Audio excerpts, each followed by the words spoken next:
Hello नमस्कार, मी सायली राऊत आणि आपल्या रँडम गप्पांच्या 5व्या एपिसोडमध्ये तुम्हा सगळ्यांचं मनापासून स्वागत आहे.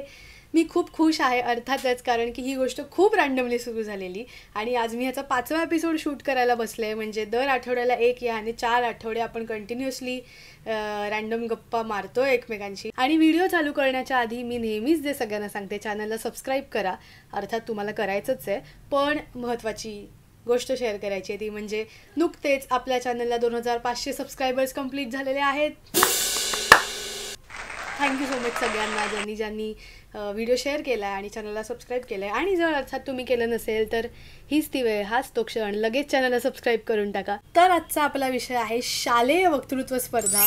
आणि मी खूप खुश आहे कारण की हा माझा अगदी जिव्हाळ्याचा विषय आहे. मी शाळेत असताना ती एक्स्ट्रा करिक्युलर ॲक्टिव्हिटीजवाली मुलगी होते, ज्या सगळ्या स्पर्धांमध्ये मी भाग घ्यायचे. झाडून सगळ्या स्पर्धांमध्ये मी भाग घ्यायचे. मी शारदाश्रम विद्या मंदिर या शाळेत होते, मुलींची माध्यमिक शाळा आणि मराठी मीडियम. तर त्यामुळे मी इलॉक्युशन कॉम्पिटिशन्स न करता वक्तृत्व स्पर्धा करायचे. आणि मला वाटतं की माझ्याकडे शाळेतली जितकी काही बक्षिसं आहे त्यातली सगळ्यात जास्त बक्षिसं ही वक्तृत्व स्पर्धांमधून आलेली आहेत. आणि एका पॉईंटनंतर मला प्रचंड आवडायच्या वक्तृत्व स्पर्धा. म्हणजे बस ह्याला काहीच पुढे मागे नाही, मला खूप आवडायच्या वक्तृत्व स्पर्धा. ती प्रोसेस मला आवडायची. आणि आज त्या सगळ्याबद्दल मी ज्या काही आठवणी आहेत आणि जे काही किस्से आहेत ते तुमच्याशी शेअर करू इच्छिते. एकतर ह्याची सुरुवात वगैरे कशी झाली मला आठवत नाही, कारण शाळेत सगळ्या स्पर्धा असतात.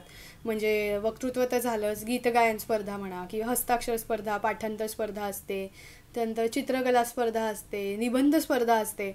तर याही सगळ्या स्पर्धांमध्ये मी भाग घ्यायचे, फक्त वक्तृत्व नाही, सगळ्या स्पर्धांमध्ये मी भाग घ्यायचे. आणि मग त्यानंतर आंतरशालेय वक्तृत्व स्पर्धा आल्या की मग माझा नंबर यायचा दरवर्षी. तर मग शिक्षकांनी मला आंतरशालेयमध्ये भाग घे म्हणून प्रोत्साहन द्यायला सुरुवात केली. आणि काही स्पर्धा ज्या असतात ना त्या दरवर्षी होतात. म्हणजे मला आठवतंय एक आयडियल जल्लोषची स्पर्धा असते, पण त्यांची फक्त वक्तृत्व नाही आहे, वेगळ्या त्यांच्या स्पर्धा असतात. म्हणजे डान्सपासून एकपात्री असेल, वक्तृत्व असेल, गीतगायन असेल, वेगळ्या स्पर्धा असतात. तर त्या आयडियल जल्लोषच्या स्पर्धांमध्ये मी दरवर्षी भाग घ्यायचे. क्षात्रैक्य समाज यांची एक स्पर्धा असते, वक्तृत्व स्पर्धा, जी लोकमान्य टिळकांविषयी त्याच्यात भाषणं केली जातात.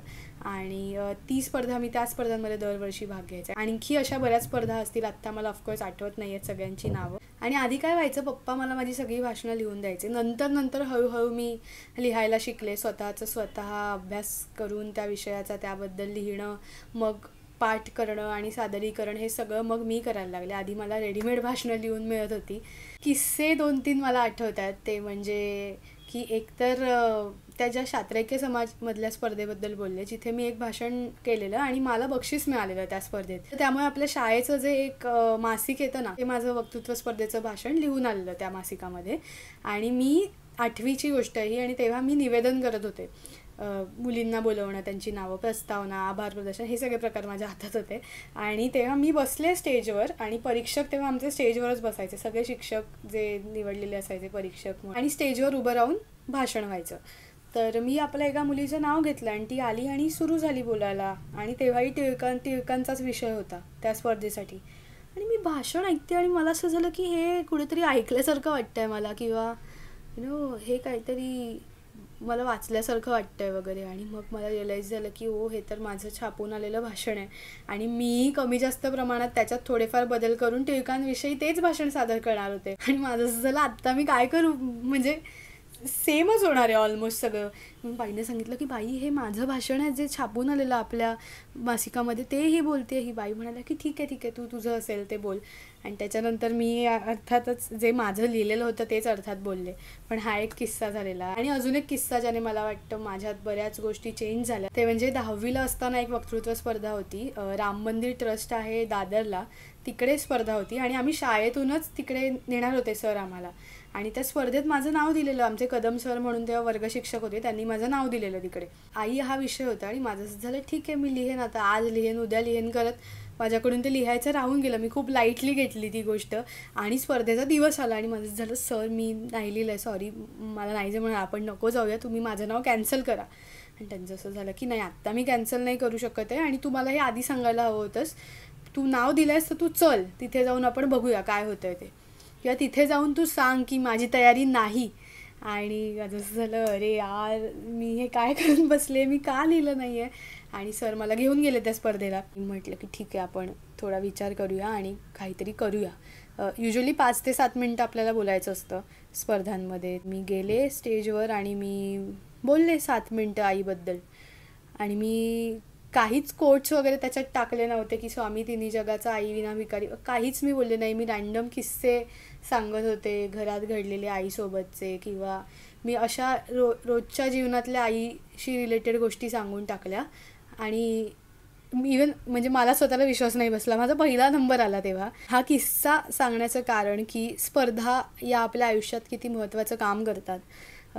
तेव्हा आपल्याला खरंच याची काहीच आयडिया नसते. आपले शिक्षक, आपले आईवडील आपल्याला जेव्हा प्रोत्साहन देऊन एखादी गोष्ट कर म्हणून सांगतात, त्याच्यामागे खरंच काहीतरी असतं.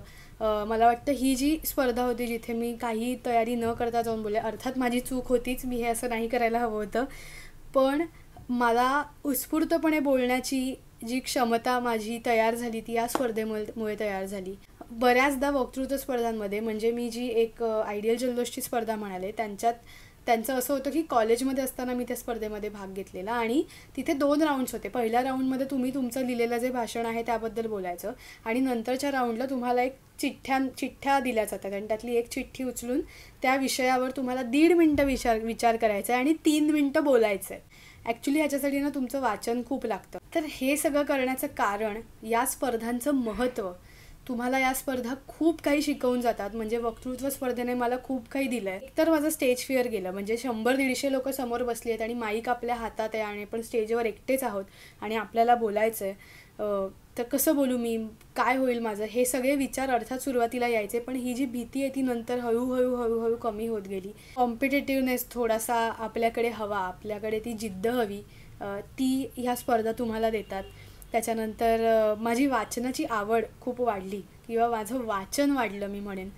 कारण जेव्हा स्पर्धेचे विषय येतात तेव्हा आपण एक विषय निवडतो आणि त्याविषयी थोडासा अभ्यास करतो, शोधाशोध R&D करतो आपण, आणि मग आपण लिहितो आणि मग ते सादर करतो. तर ते लिहिण्यासाठी जो R&D करायचा आहे त्याच्यात माझं बरंच वाचन झालं. वेगळ्या विषयांना मी हात घालू शकले, वेगळ्या विषयांवरचं मी वाचू शकले.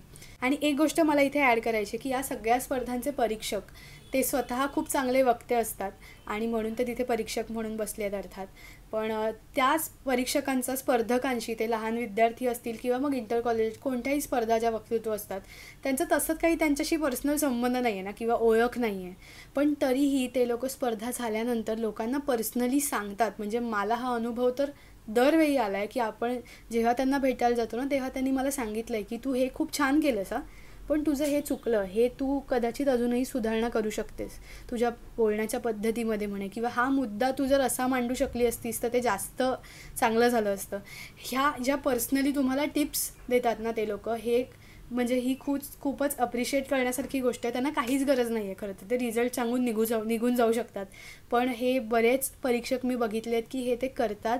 आणि मी लकी समजते स्वतःला की मला या स्पर्धांमध्ये असे परीक्षक भेटले ज्यांनी मला माझ्या चुका वेळोवेळी दाखवल्या आणि इम्प्रूव्ह करण्याला प्रवृत्त केलं. आपल्याला या स्पर्धा आयुष्यभर मदत करतात असं मला वाटतं. म्हणजे मला अभिनयासाठी या वक्तृत्व स्पर्धांची मदत झाली. त्याच्यानंतर जे मी स्टँडअप करायला सुरुवात केली तिथे मला वक्तृत्व स्पर्धा मी केलेल्या, त्यामुळे मला खूप जास्त फरक पडला मी जे काम करत होते त्याच्यामध्ये.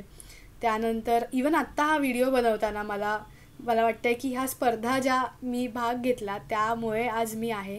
आणि मला वाटतं मला माझ्या शिक्षकांना आज थँक्यू बोलायचं आहे, कारण की त्यांनी योग्य वेळी मला योग्य मार्गदर्शन दिलं, स्पर्धांमध्ये भाग घे म्हणून प्रोत्साहन दिलं. आणि मी खूपदा जिंकले नाही आहे किंवा मला उत्तेजनार्थ काहीच मिळालं नाही आहे. म्हणजे मी चुकले, स्टेजवर जाऊन विसरले, हे सगळं झालं आहे. पण मला नेहमी बाई आमच्या सांगायच्या की जिंकणं हरणं महत्त्वाचं नाही आहे, तुम्ही तिथे जाऊन भाग घेणं महत्त्वाचं आहे, तुम्ही ठरवलेली गोष्ट पूर्ण करणं महत्त्वाचं आहे. आणि माझ्या सगळ्या शिक्षकांना आज थँक्यू. तुम्ही जे काही शिकवलंत त्यामुळे आज मी जी आहे ती आहे. आणि येस, मला वाटतं आता आपण आपला व्हिडिओच्या शेवटापर्यंत आलेलो आहोत. हा व्हिडिओ तुम्हाला कसा वाटला ते मला सांगा. तुमच्या शाळेतल्या काही आठवणी जागृत झाल्या का तेही मला सांगा. तुम्ही वक्तृत्व स्पर्धांमध्ये भाग घ्यायचात का, किंवा वक्तृत्व नाही तर इतर कोणत्या स्पर्धांमध्ये भाग घ्यायचात ते कमेंट्समध्ये शेअर करा. आणि आजचा एपिसोड कसा वाटला आहे ते सांगा. आणि चॅनलला सबस्क्राईब केलं नसेल तर करा आत्ता यार, काय करताय तुम्ही, लगेच करून टाका. त्याचबरोबर पुढच्या एपिसोडमध्ये कोणत्या विषयावर बोलायचं आहे हेही मला सांगा. भेटू पुढच्या व्हिडिओमध्ये. Thank you so much. Bye bye.